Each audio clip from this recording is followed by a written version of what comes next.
Okay, I think we're to our final section here, and the red pole was where we basically kind of left off, but it is a breed that I'm not going to hold you accountable for, so we're going to kind of go past it. Same way with RX3, that we don't see a lot of them. The Sahiwals, Saliers, we do see a little bit here in the United States. It is one that holds you a little more accountable for. Saliers are basically they're deep mahogany red, and their color is kind of similar to a Sangertrudis that we'll see here in a little bit, but their body style is definitely a little different. They do have kind of a white creamy tail. They originated in France. They're somewhat considered kind of a dual purpose breed. They do have some decent maternal traits. They just really never have just truly taken off here in the United States. And, they're pretty good kind of mama cows, but they just not have really made a major impact in the beef industry here in the United States. So, but deep mahogany red, white tail, originated from France. Is There is your Sangertrudis. You can see they're a slicker hided cattle in the Saliers were, but the Sangertrudis again is a cross between a Brahman, and it is 3/8 Brahman, 5/8 Shorthorn. We've talked about so many of those Brahman crosses and where the way the Brahman breed is utilized in the industry, but they can be horned or polled. Um, they're known for their milking ability, pretty good maternal traits. Not necessarily known for their tremendous carcass traits, but they're more so utilized to cross them, and in some of those English cattle, and of course we tried to improve some marbling ability by adding a short horn as well as some milking ability, but for the most part they're used in a crossbred setting. A lot of people use them, cross them over a Hereford, kind of make a red motley faced cow, and they make some pretty good mama cows that way. So they do have a hump, which goes back to the Bos Indicus breed. As we've put Brahman in them, they're known for their heat tolerance, their insect resistance, just to a lesser degree than the purebred Brahman. So, Sangertrudis females there, they can be some pretty decent sizes with bulls ranging around 2,000. We're not going to talk about Scottish Highlanders. Shorthorn is a breed that is utilized here in the United States a little bit. We don't really see anybody saying, "Hey, I'm going to go buy me a shorthorn bull to put over my commercial cows." They are utilized in the show world, is where they're predominantly. And this color can be anywhere from kind of a painted to a roan to this solid red with some white. There's all kinds of variations in color, and believe it or not, they have a black derivative now of the shorthorn. So, known for their maternal traits. They're not necessarily the most heavy muscled individuals in the world, sometimes in the commercial industry. But here again, they will use them in a crossbred setting. We're trying to increase some maternal traits as they do milk fairly well. So they do marble decently. They are a breed that is known to marble somewhat well. They are very quiet tempered, as that mentions. Size wise, cows 1,300 pounds. Bulls up to around 2,000 pounds. Here again, as we said, they're known for their maternal traits. Cimbra is another one of those crosses with the Brahman, and that means he's 5/8 Simmental, 3/8 Brahman.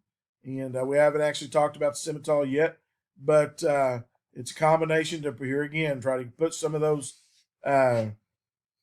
disease resistance and heat tolerance and make some cattle more adaptive to the far south in the Simmental breed. The Simmental breed is a breed that does have some ability to marble, and here again, that's kind of trying to combine the two purebreds to make a better world in a calf. So, sizes 1,000 to 1,600 pounds, with 2,200 pounds on bulls.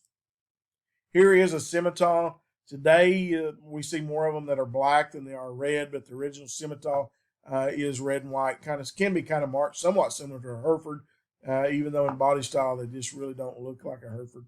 They are a very large breed. They're known for their tremendous growth, but they are a breed that does have there's some strands in there that have the ability to marble, and so while they grow and they're known for their weaning and yearling weights, here again if you can slow them down in that growth pattern curve just a little bit, there are some animals in the Simmental breed that can marble fairly well. We've seen a lot of people cross them with an Angus and make some semi-Angus cross heifers that are tremendous mama cows that really wean some heavy calves and do really, really well. So they are a dual-purpose breed, and because of that growth, as well as those marbling characteristics. So. Sizes you can see here: 1,500 to 2,000 pounds on cows, and or 2,800 pounds on a bull.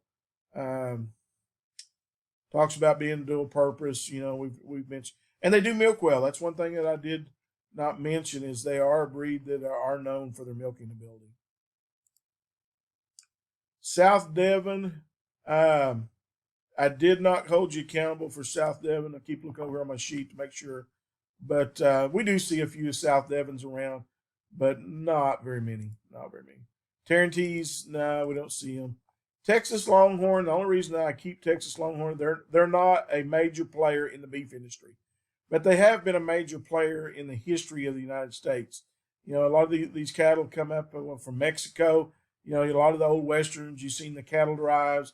They were very adapted to very harsh, arid climates. And so back in the day when we did not have the improved pasture lands that we have today, they were a breed that was utilized a lot for food source. But they're not a really big breed. They're known for their extreme length of horn. More often today we see them utilized from we may cross them with a Corriente or something along that lines and use them for rope and steers in the rodeo world. But we don't really see anybody. Only time we see somebody putting a longhorn bull over a set of beef heifers is to try to get really small calves, because they are known to be calving these bulls, or the bulls are. A lot of those calves only weigh 45, 50 pounds. So you go in there and breed them to a little set of small Angus cows and keep some really small calves, and then the next year breed them to something a little bigger. So. Yeah. A lot of the cows, at mature weights may not weigh over 750, 800 pounds.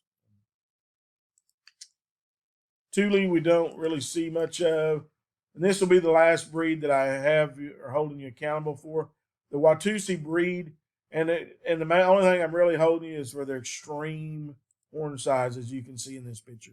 The base of their horn sometimes can be, 6, 7 inches in straight in diameter. So they really are known just for that. They're not a player in the beef industry, just kind of an exotic that you may see occasionally.